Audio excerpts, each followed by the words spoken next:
वन्दे ब्रह्मपुराधिपं श्रीसहजानन्दं च मूलाक्षरम्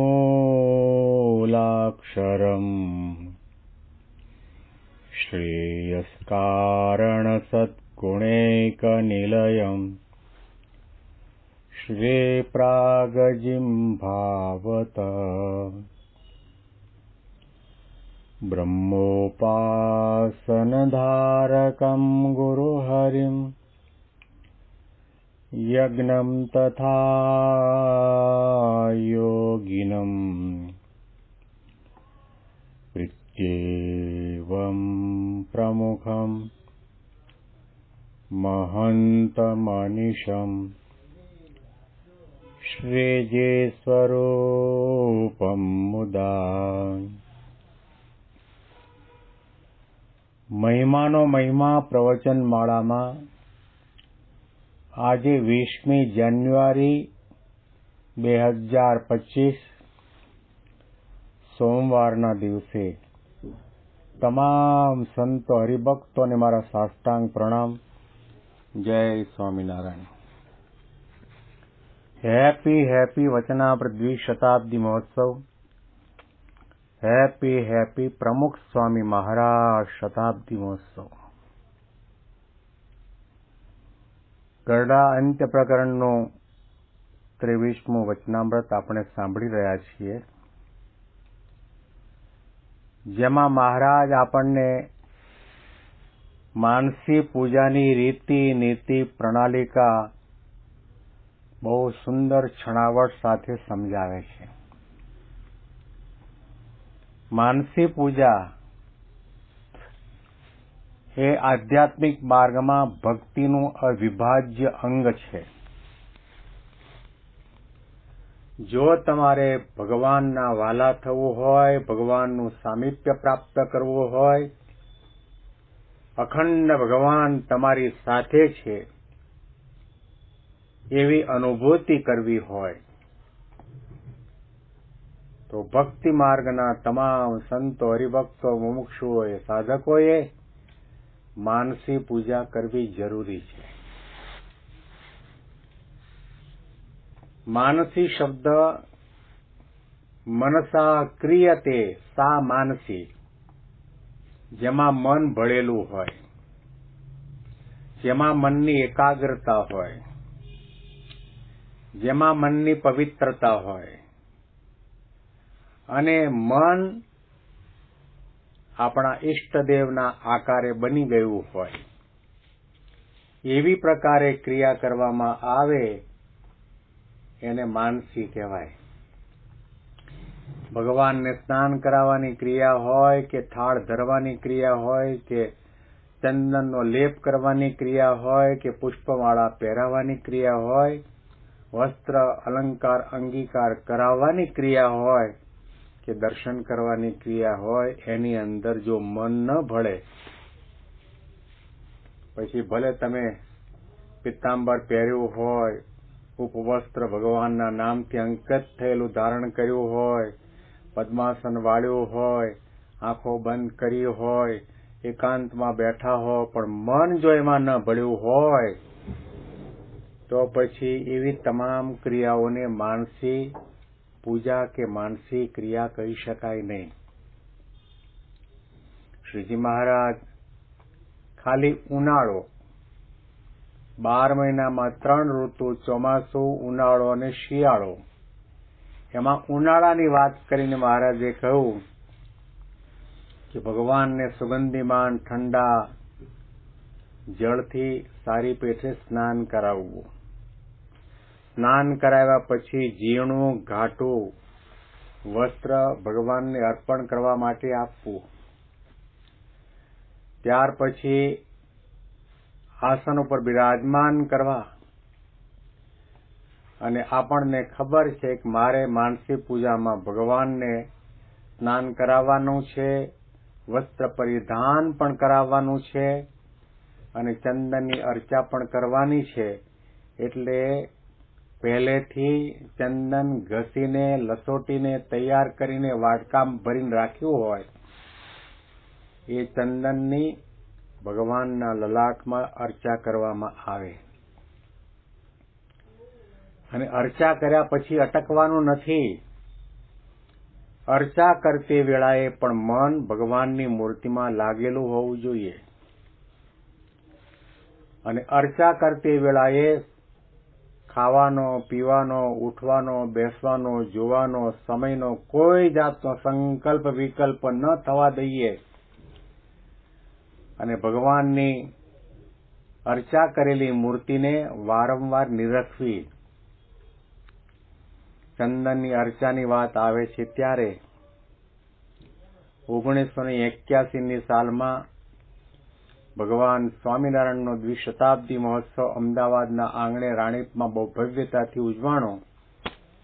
ત્યારે ગુરુ હરિ પ્રમુખ સ્વામી મહારાજની કૃપાથી લગભગ 2 મહિના માટે હરિકૃષ્ણ મહારાજ એમની સાથે હતા, એની સેવા કરવાનો લાભ મળેલો. એટલું જ નહીં પરંતુ બાપાની સાથે જોડમાં રહેવાનો લાભ પણ મળેલો અને તે વખતે પ્રાતઃ પૂજાની અંદર પૂજા પાથરવાનો, પૂજાની અંદર પુષ્પ ગોઠવવાનો અને કેટલીક વખત બાપાના કપાળની અંદર ચંદનની અર્ચા કરવાનો લાભ પણ મળેલો. એની સ્મૃતિ તાજી થાય છે.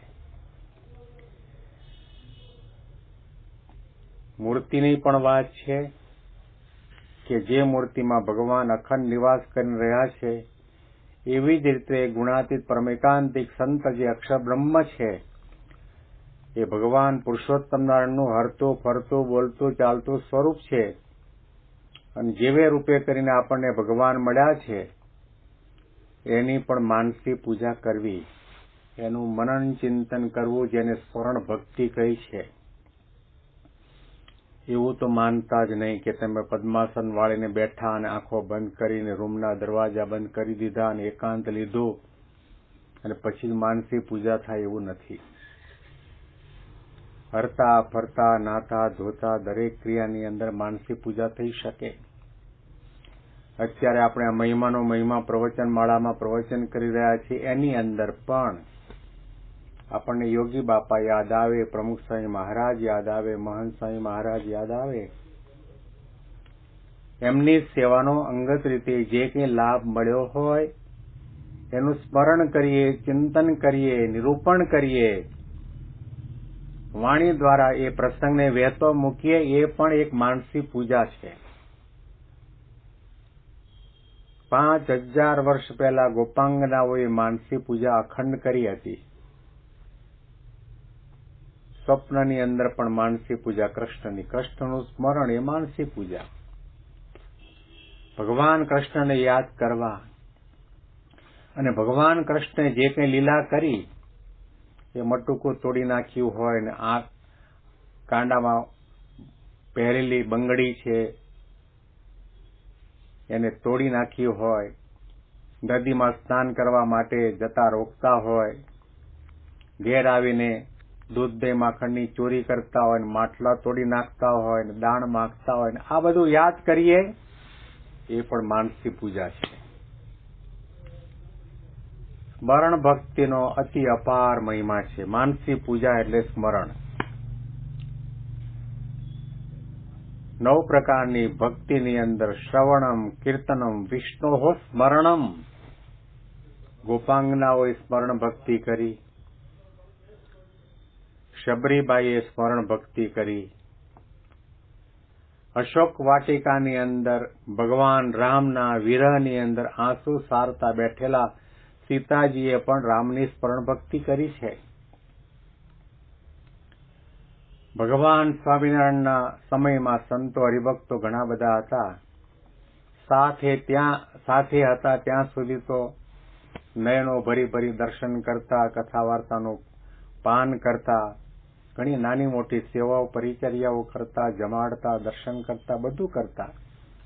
પણ જ્યારે ગઢપુરનો ત્યાગ કરીને મહારાજ પોતે ગુજરાત કચ્છની અંદર વિચરણ કરવા માટે નીકળે ત્યારે એમના વિરહ અને વિયોગની અંદર લાડુબા, જીવુબા, જમકુબા એ ભગવાન સહજાનંદ સ્વામી મહારાજનું સ્મરણ કરતા.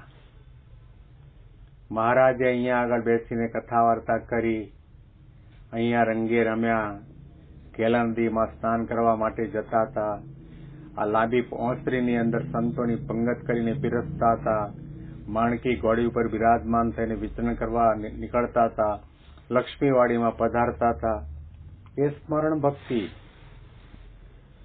મિલનમાં જે ભક્તિ થાય છે, પ્રત્યક્ષપણે આપણે સાથે હોઈએ ત્યારે જે ભક્તિ થાય, સેવા થાય, દર્શન થાય, એ ભક્તિનું અલ્પ વિરામ છે. જ્યારે વિયોગ અને વિરહની અંદર ભગવાનની ભક્તિ થાય છે, સ્મરણ ભક્તિ થાય છે, એ ભક્તિનું પૂર્ણ વિરામ છે, ભક્તિનું સાતત્ય છે. અખંડ યાદ આવ્યા જ કરે, આવ્યા જ કરે, આવ્યા જ કરે. તો શ્રીજી મહારાજે અહીંયા આગળ બહુ સુંદર રીતે વાત કરી. ચંદનની અર્ચા કરવી, શ્વેત વસ્ત્રો ધારણ કરાવવા, પુષ્પની માળા પહેરાવવી, પુષ્પનો મુગટ પહેરાવવો, પુષ્પના ગજરા અને બાજુબંધ ધારણ કરાવવા, એમના ચંદનની અંદર ચર્ચા કરવી, એમના ચરણ કમળની અંદર કુમકુમ અને ચંદનની અર્ચા કરીને નયનો ભરી ભરીને એ ચરણારવિંદના દર્શન કરવા. અને માનસીમાં તો મહારાજે ના નહીં પાડે. મહારાજના અંગત સેવકો હોય, મૂળજી બ્રહ્મચારી હોય કે પછી પ્રમુખ સ્વામીના સેવકો નારાયણચરણ સ્વામી હોય કે પછી કૃષ્ણવલ્લભ સ્વામી હોય કે પછી ધર્મચરણ સ્વામી હોય કે યોગીચરણ સ્વામી આપણને ના નહીં પાડે કે સ્વામીને ભીડો પડશે માટે તમે દૂરથી દર્શન કરો. અરે ભાવ જાગે તો એમના ચરણ ઉઠાવીને પોતાની છાતીમાં સ્થાપો. હેત જાગે તો મહારાજે કહ્યું કે આવી રીતે શણગાર સજાવી, પૂજા કરી, અર્ચના કરી, હાર પહેરાવી, એક વખત મળો, 2 વખત મળો, 3 વખત મળો. હેત હોય તો વારંવાર મળો. અને એવો ભાવ જાગતો હોય તો તમે ભેટી જ રહો, ભેટી જ રહો, છૂટા પડો જ નહીં. માનસી પૂજાની અંદર કોઈ જાતની મર્યાદા નથી, કોઈ જાતનો બાધ નથી.